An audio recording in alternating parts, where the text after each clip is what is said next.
Hey everyone, welcome to my channel. तो guys, आज हम इस वीडियो में बात करने जा रहे हैं वैद्य लक्ष्मण दास जी के बारे में। जैसे कि आपने थंबनेल में देख लिया होगा, वैद्य लक्ष्मण दास जी के बारे में मैंने पहले भी कुछ वीडियोस बनाए थे, जिन पर आप लोगों का बहुत सारा सपोर्ट प्यार मिला है और मेरी ही तरह आप भी बहुत सारे लोग उससे पीड़ित हैं। तो मैं फिर से अपनी जो जर्नी है वो अगेन आपसे शेयर करना चाह रही हूँ, क्योंकि कई लोग मुझसे कमेंट्स करते हैं कि ये कैसे वो कैसे, जबकि मैं सब कुछ बताती हूँ, बट मैं दोबारा से शेयर कर रही हूँ ताकि आपको दोबारा से उनके बारे में इन्फॉर्मेशन मिले। सबसे पहले मैं कोशिश करूँगी कि यहाँ पर जो मेरी वीडियोज़ पे कमेंट्स आती हैं उनके बारे में, जो लोगों के रियल एक्सपीरियंस है वो मैं यहाँ पे आपको स्क्रीनशॉट के साथ शेयर कर सकूँ, जो लोगों ने कमेंट्स की हैं, और मैं बता सकूँ कि लोग भी इससे पीड़ित हैं मेरे साथ साथ। तो लक्ष्मण दास जी का हमें कैसे पता चला? मेरी एक रिलेटिव्स हैं, वो बहुत तारीफ़ करती थी कि मेरी सिस्टर उनसे ठीक हो गई, मेरी बड़ी सिस्टर ठीक हो गई, छोटी सिस्टर ठीक हो गई, मरने से बच गई, उसने लीवर ठीक कर दिया। तो हमने बहुत तारीफ़ सुनी थी। तो जैसे कि बाबा रामदेव जी फेमस है, ऐसे ये बाबा मतलब हमारे लिए फ़ेमस हो चुका था। तो क्या हुआ कि मेरे पापा 2023 में अचानक से मतलब वैसे बहुत ठीक थे, वो बहुत काम करते थे, वे बीमार हो गए। और फिर क्या हुआ कि वो थोड़ा काम ज़्यादा करते थे, बिज़नेस था उनका अपना, तो कुछ टेंशन ले ली शायद। तो एकदम से अचानक से वो गिर गए और उनको हमने हॉस्पिटल में एडमिट कर दिया, दिल्ली के सेंट स्टीवन हॉस्पिटल में। तो ये पूरी जर्नी 4 मंथ की है। और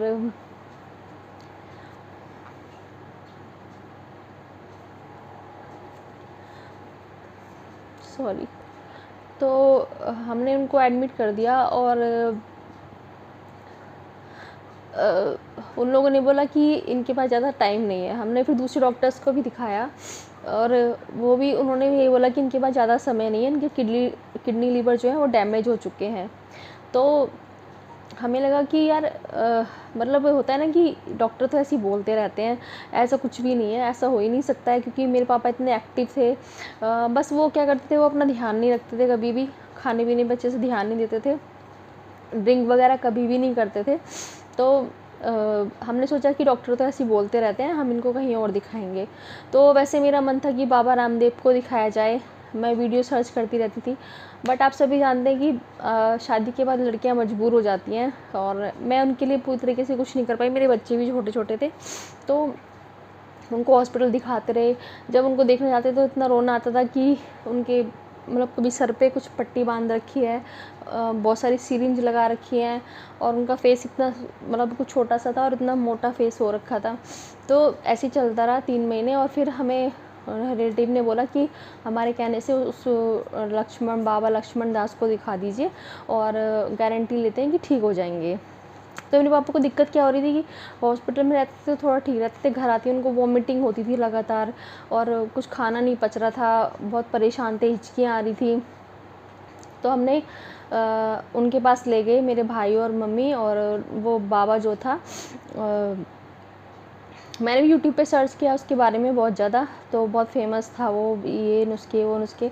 तो मेरे पापा को जब लेके गए तो उसने पापा को बोला कि ये ठीक हो जाएंगे, पर पहले मैं इनको एक गोली दे रहा हूँ, अगर इनका पेट साफ़ हो गया 4-5 घंटे में तो मैं इनको दवाई दूंगा, अदरवाइज़ मैं इनको दवाई नहीं दूंगा। तो हम भगवान से प्रार्थना कर रहे थे बार बार कि भगवान पापा फ्रेश हो जाएँ, पापा को पोटी आ जाए। जबकि अब लगता है कि नहीं, वो चीज़ नहीं होनी चाहिए थी, हमें भगवान से प्रार्थना नहीं करनी चाहिए थी उस चीज़ के लिए। तो पापा शाम तक फ्रेश हो गए थे, सुबह वो लोग गए थे, शाम तक मेरे पापा फ्रेश हो गए थे। फिर उस बाबा ने दवाई दे दी, 25,000 की दवाई दी थी, ठीक है, और बोला था कि रोज़ इनको यहाँ पे लेके आना है, हम इनको मसाज देंगे, मालिश जो भी करेंगे। हम लोग खुश थे कि चलो ठीक है।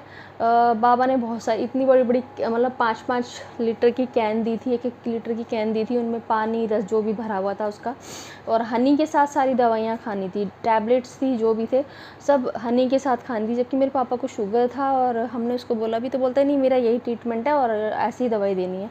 हमने पापा को दवाई दी तो उनकी जो ऐसा लगा कुछ दिन जैसे उनकी भूख थोड़ी सी बढ़ने लग गई, तो ऐसा लगा कि हाँ थोड़ा सा इम्प्रूवमेंट हो रहा है।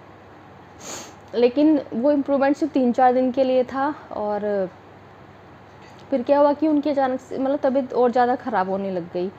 तो उस टाइम पे मैं अपने घर गई हुई थी, तो मैं मुझे अपने घर ससुराल वापस आना था, तो मैंने सोचा कि मैं भी पापा के साथ उस बाबा पे चलती हूँ, क्योंकि वो रोज़ जाते थे उस पर मसाज करने। तो मैं, मेरी मम्मी और मेरे पापा को हम ले गए। तो वहाँ पे मैंने देखा, मतलब जब मैं, एक होता है ना इमेजिनेशन की, इतना फेमस जो पंडित है, मतलब वैद्य है, तो बहुत अच्छा बना होगा, बहुत अच्छा सा, मतलब बट बहुत गंदा एक्सपीरियंस था। जैसे ही मैं वहाँ पे गई, एक बड़ा सा गेट था, और अभी तो मैं थोड़ा सा भूल भी चुकी हूँ, और वहाँ पे जो भी उसके बारे में लिखा हुआ था, तो थोड़ी सी फीलिंग सही आती। बट हम अंदर जैसी एंट्री की, वहाँ पर इतना गंद थी, वहाँ पर धूल मिट्टी बहुत ज़्यादा थी। कोई नहीं, हम आगे आगे बढ़ते रहे। तो मैंने वो बाबा को देखा, एक ना थोड़ी सी खुशी भी हुई कि अरे ये तो वो बाबा है जो मैंने यूट्यूब पे देखा था, वो इतना फेमस है, उसके इतने एड्स आते हैं। तो फिर मैंने ना उसके पीछे के पास गई, मैंने कहा बाबा जी, बाबा जी। बाबा जी सुनता ही नहीं है, बाबा जी इधर भाग रहा है, बाबा जी इधर भाग रहा है। फिर मैं पीछे पीछे जाती रही। मैंने कहा बाबा, मेरे पापा को बहुत खांसी आ रही है, वॉमिटिंग हो रही है, और हिचकियाँ आ रही हैं। हाँ, इस नंबर की दवाई दी है मैंने, 45 नंबर, मतलब दवाइयों के नाम होते हैं, ये दवाई दो, ये दवाई दो। वो सुनता भी नहीं किसी की, ठीक है। तो वहाँ पे ऐसा नहीं है कि सबको फ़र्क नहीं पड़ता, वहाँ पे बहुत लोगों को फ़र्क भी पड़ता है। लेकिन बहुत लोग ऐसे भी थे जो वहाँ पे 4 महीने से रह रहे थे, 6 महीने से रह रहे थे, बट उनको कोई भी इफ़ेक्ट नहीं पड़ रहा था, बट वो एक उम्मीद पे पड़े हुए थे कि उनको इफ़ेक्ट पड़ेगा। तो मेरा मोटिव ये है कि ऐसा नहीं है कि इस बाबा से आराम नहीं मिलता है। कुछ लोग ऐसे भी थे जिनको बहुत आराम मिला लीवर में, लेकिन उस बाबा के पास वो लोग जाएँ जिनके पेशेंट की इम्यूनिटी ठीक हो। मेरे पापा की इम्यूनिटी बिल्कुल 0 लेवल थी, है ना, और वो फिर भी दवाई दे देता है। सबसे रॉन्ग जो उसकी चीज़ है, वो फिर भी दवाई दे देता है। मेरे पापा अगर, ठीक है, उनको डॉक्टर ने बोल दिया था वो नहीं जिएंगे, बट अगर हम शायद उसके पास नहीं ले जाते तो शायद वो और जी लेते, क्योंकि वो शुगर से, हनी से, हर चीज़ जो है, शहद से दवाइयाँ देने को बोल रहा था।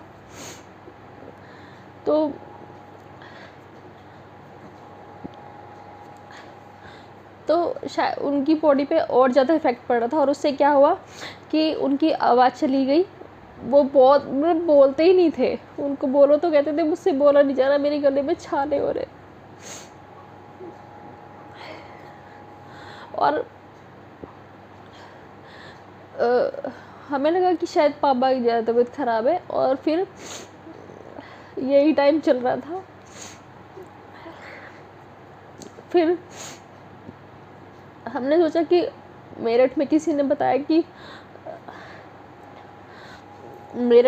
किसी ने कि बहुत अच्छे डॉक्टर हैं, वो किडनी लीवर ठीक कर देते हैं।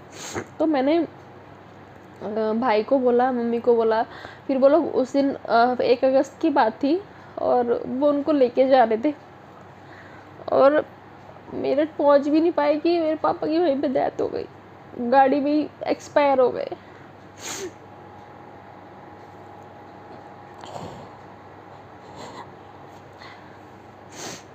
तो बहुत दुख हुआ कि हम उनसे अपने मन की बात नहीं कह पाए, कुछ नहीं कर पाए। तो ऐसे बाबा पे आपको जाना भी नहीं चाहिए कभी भी, मैं ये बोलती हूँ। अगर आपके शरीर में जान है, आप लोग शहद के साथ दवाइयाँ खा सकते हैं, और 5-5 लीटर का जूस पी सकते हैं, तो आप उसके पास जाइए, अदरवाइज़ मत जाइए। और वहाँ पे इतनी गंदगी है कि मुझे वॉशरूम जाना था, लेकिन मैं उसके अंदर घुस भी नहीं पाई, इतनी गंदगी थी वहाँ पे बहुत ज़्यादा। और उसकी जो दवाइयों की फ़ीस है 25,000, 30,000, ऐसे उसकी दवाइयों की फ़ीस है। फिर अभी क्या हुआ कि अभी रिसेंटली मैं अपने घर पे गई हुई थी, तो जो हमारी रिलेटिव थी वो मुझे फिर से मिली एक दिन, और उन्होंने बोला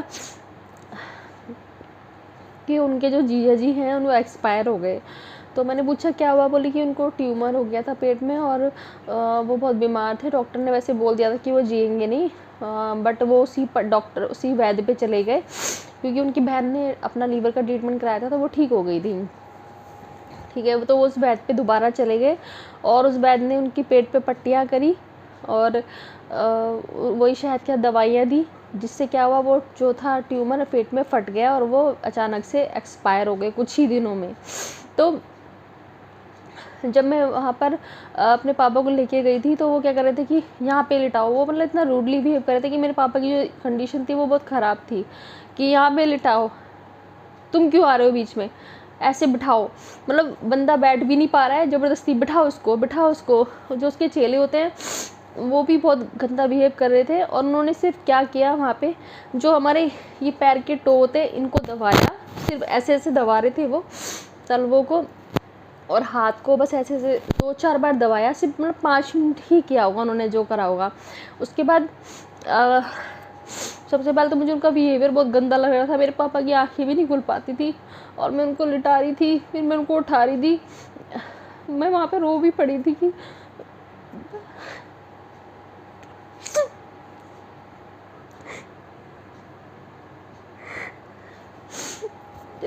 कि मेरे पापा इतने बीमार है और ये लोग ऐसा बिहेव कर रहे हैं।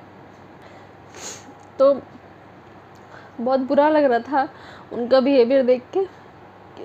फिर मम्मी बोली कि ये तो ऐसे ही बिहेवियर करते हैं। मैं रोज़ आती हूँ उनको लेके। हमारे घर से वो बाबा वैद का बहुत दूर पड़ता था, लेकिन ऑटो कर करके 300 400 रुपये में जाते थे और फिर वो 5 मिनट ही देते थे और वो पता नहीं कौन सी मसाज करते थे, मुझे तो समझ में नहीं आया। सिर्फ वो पैसे ऐड रहे थे और कुछ भी नहीं कर रहे थे। तो ऐसे बाबाओं पे जाना बिल्कुल फिजूल है। आप कभी भी ऐसे बाबाओं पे मत जाइए। मैं ये बोलती हूँ, अगर आपके पेशेंट के पास समय नहीं है तो उनको आप समय दीजिए और ऐसे बाबाओं के चक्कर में बिल्कुल भी मत पड़िए। डॉक्टर की सुनिए, जितना समय है उनके साथ बिताइए, अपने मन की बात करिए। इस चीज़ का मुझे हमेशा दुख रहेगा कि मैं अपने पापा से कुछ भी नहीं कर पाई।